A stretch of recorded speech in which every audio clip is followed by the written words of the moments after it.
Right. Hi everyone. I was supposed to do a recipe for this week. I was initially planning to do some proper baking and do a Georgian cheese bread, which is my favorite and also very common in Russia. But unfortunately, flour and yeast are very rare in the supermarkets. So we're going to do something completely different. We're going to do an aubergine parmigiana bake. And let's show you the ingredients. So we've got 3 large aubergines. We've got 1 onion, which could be a bit bigger, but that's what we got. We've got 2 cloves of garlic, and I put a bit of chili for the flavor, but that's entirely optional and up to you. Got 2 cans of plum tomatoes in tomato sauce, some dried oregano, some mixed herbs, although it'd be great to have some fresh basil, but unfortunately I didn't get that either, so dried herbs will work just as well. And then obviously we've got Parmesan cheese, and I put some mozzarella in there as well. Shall we start with the aubergine? So we take both sides off first, and then we want to slice it in about 5mm thick slices. So we go like that, and which I'll just keep on going off video for that.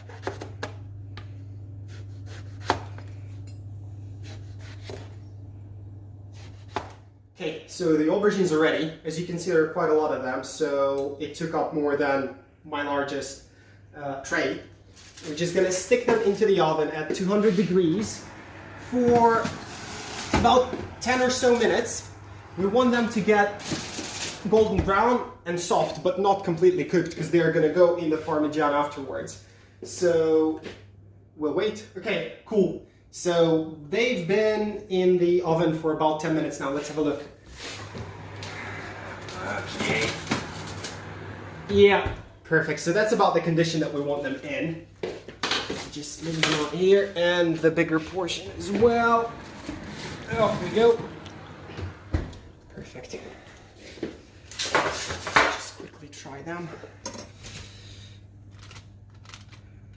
Yeah. Perfect, they're soft is what we want from them. Okay, cool. So now we want to start making the sauce. I am gonna warm up the pan at a medium heat, and we want to splash it with a generous portion of olive oil. I'd say a couple of tablespoons at least. There we go.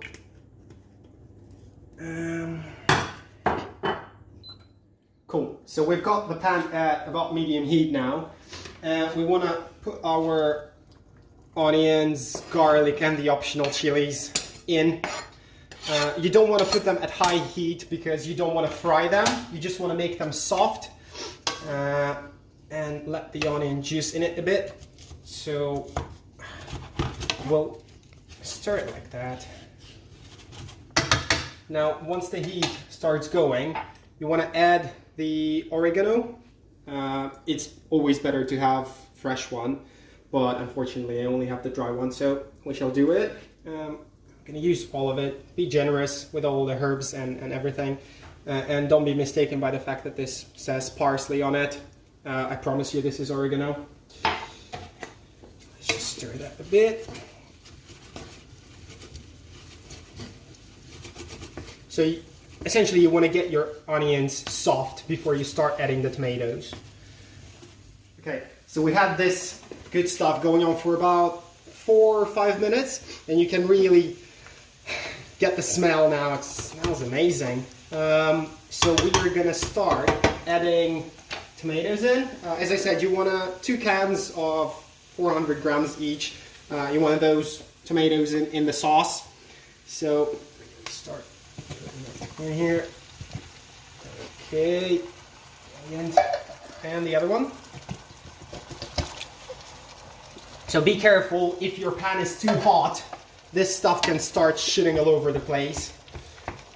So, and then we want to mash the tomatoes a bit if they're not already chopped. As you can see, mine aren't, so let's just quickly do that. We want it to have a bit more of a mushy consistency. Okay, that's great. You can start mixing everything in. You want to have this mixture on medium to low heat for about 10 minutes or so. just to get all this incorporated, really nice and saucy. Okay, so the sauce has been simmering for about 10 to 12 minutes, I'd say. So let's have a look what we've got. You want to see? Yeah, that looks good. It's about right. Let's try this.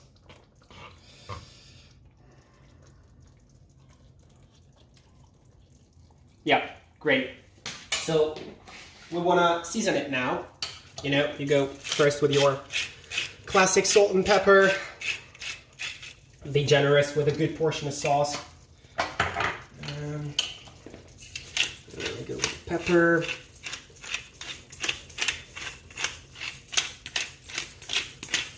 Yep, nice. And then I go with the mixed herbs, the dried ones. But you know, as I mentioned before, it's great to have some fresh basil in the sauce, and that's the point you want to get in with it. Or otherwise, just get creative, because one of the great things about this whole dish is that you can get very creative with your ingredients and, you know, various herbs and spices and whatnot, make it spicy or mild as you prefer it. But it's also really hard to get it wrong. So I just got some classic ones. Just give it another minute or so to infuse with all the herbs, and then we start creating the Parmigiana. Okay, so the sauce is ready now. Let's try that again. Yeah, this is great. A bit spicy, but there we go. So we start assembling the whole thing now, which is the most exciting part of the cooking here. We always start with the sauce, and I'm going to be baking it in this tray, but the perfect one would be square and probably a bit smaller, so that you can have really thick Parmigiana.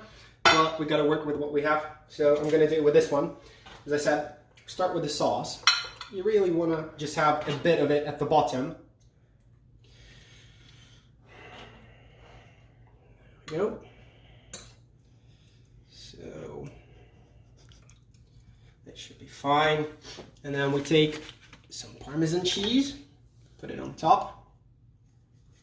So the whole thing about this dish is that it's layered, almost like lasagna. So you want to start building it up, layer by layer. It's crumbled a bit.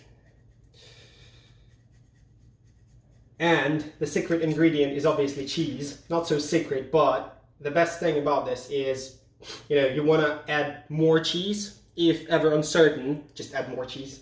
It solves any problem pretty much.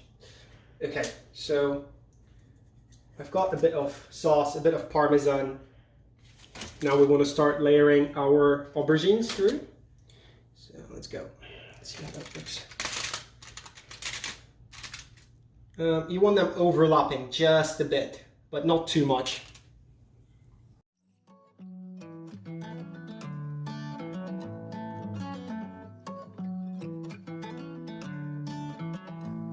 If I had $1 million, would I feel a little taller? Bring home all the models. So we've got our first layer. Let's go with the second one.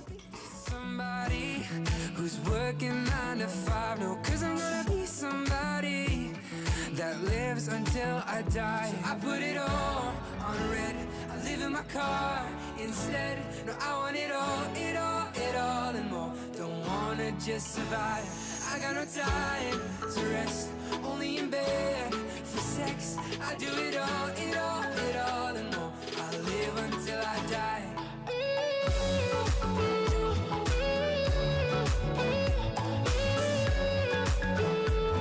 I live until I die.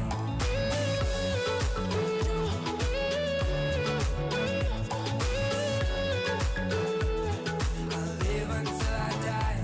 If I had $1 million, would I see a different color? Right, so we're almost done with it. Last layer to go.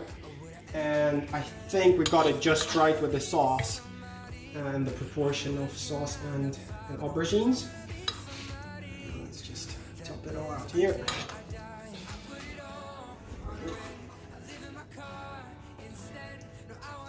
Okay.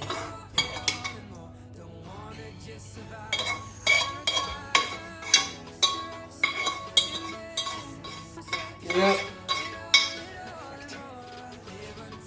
Okay. Just it out a bit. Right. Obviously top it off with cheese, golden roux.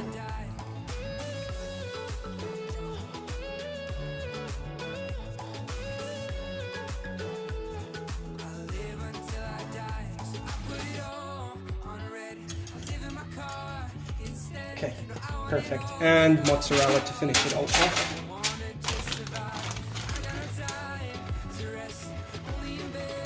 There's going to be a lot of cheese in that thing. Now we've got our oven heated up at around 200 degrees. Before I put it in the oven, actually, it'd be a good idea to cover it with some foil, just so that it all bakes through.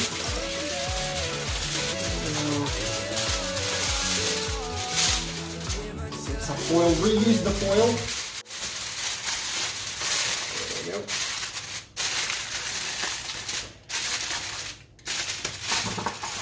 Oh, that thing is heavy now.